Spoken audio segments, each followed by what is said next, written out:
Hey guys, Sarah at Caddy Girl Garage. So I just wanted to show you guys this 1961 Cadillac Hearse. I actually just sold it to a gentleman who is going to have it transported from the New York location to his place. So it will not be coming to my shop in California here. It'll just be going directly to him.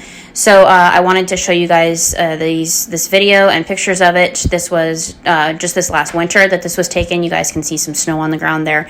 Definitely another car that needs a full restoration, but not too far gone to be done.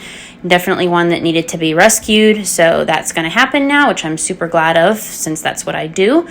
So I just wanted to show you guys these pictures. Hope you all are having a great day. Try to stay cool out there. It's miserably hot where I am. So anyway, everybody, take care. Thanks for tuning into the channel. I'll see you guys next time.